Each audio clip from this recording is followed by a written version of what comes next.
عمر بن عبدالعزیز خلیفہ بنے، بنو امیہ کے ظالم حکمرانوں میں عمر بن عبدالعزیز آئے، انہوں نے 2.25 سال میں بنو امیہ کے ظلم کا صفایا کر دیا،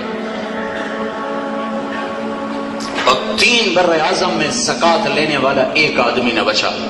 اس شخص کی حکومت دمشق سے دیپال پور کشمیر تک، میرے علاقے میں، ہمارے علاقے میں، دمشق سے کاشغر تک چین، دمشق سے سینیگال چوڑ تک، دمشق سے جنوبی فرانس تک، اتنے لاکھوں مربع میل میں زکوٰۃ لینے والا ایک آدمی نہ بچا، لیکن اپنا گھر خالی ہو گیا۔ عید کا موقع آ رہا ہے، 12 بچے ہیں، بچوں نے آ کے اماں سے کہا اماں جی عید آ رہی، کپڑے تو لے کر دے دیں، ابا سے کہیں۔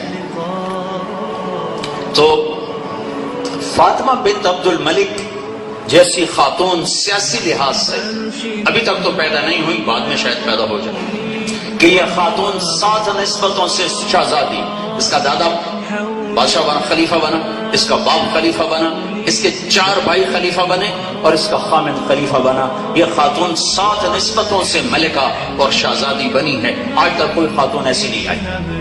عبد الملک اپنی زندگی میں ہیرو میں تولتا تھا بیٹی کو۔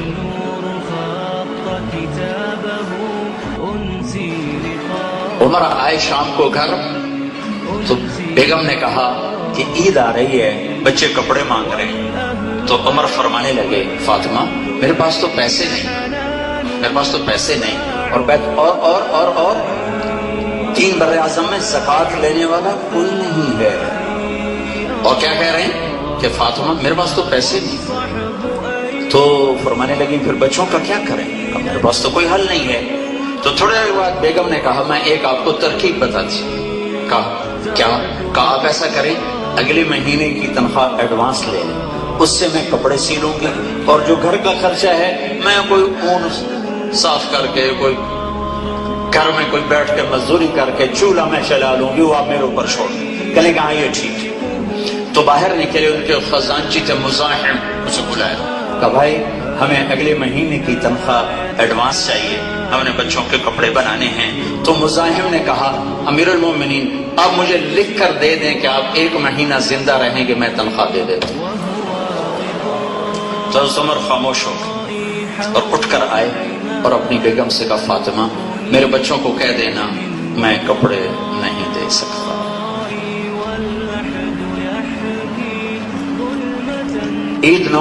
عید کی نماز ہوئی، بنو امیہ نے جیسی حکومت کی ہے نا ایسے کسی نے کی نہیں، جس ٹھاٹ باٹ کی۔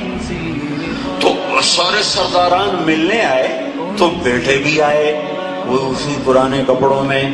تو حضرت عمر نے کہا میرے بچوں آج آپ کو گلہ تو ہوگا باپ پہ کہ ہمیں باپ نے کپڑے بھی لے کر نہ دیے۔ تو ان کے ایک بیٹے تھے، ان کا نام تھا عبد الملک، ان کی زندگی میں ہی فوت ہو گئے تھے۔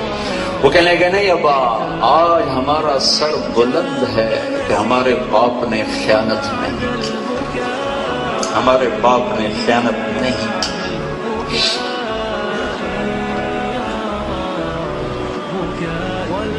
گھر میں تشریف لائے تو بچیاں منہ پہ ایسے کپڑا رکھ کر بات کر رہی، تو حضرت عمر نے پوچھا کیا ہوا، منہ پہ کپڑا کیوں رکھا؟ تو بتایا کہ آج کچے پیاز سے روٹی کھائی ہے تو آپ کو پیاز کی بو سے آپ کو تکلیف ہوگی، تو اس لیے ہم نے منہ پہ کپڑا رکھو۔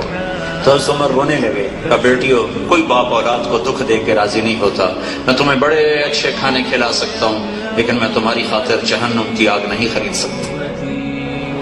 3 بر اعظم کی حکومت کر کے نجات کا پروانہ لے جا رہا ہے، تو وی سی کے پاس تو چھوٹا سا اقتدار ہے، ایم پی کے پاس تو چھوٹا سا اقتدار ہے، وزیر اعلیٰ کے پاس تو چھوٹا سا اقتدار ہے، وزیر اعظم کے پاس تو چھوٹا سا اقتدار ہے۔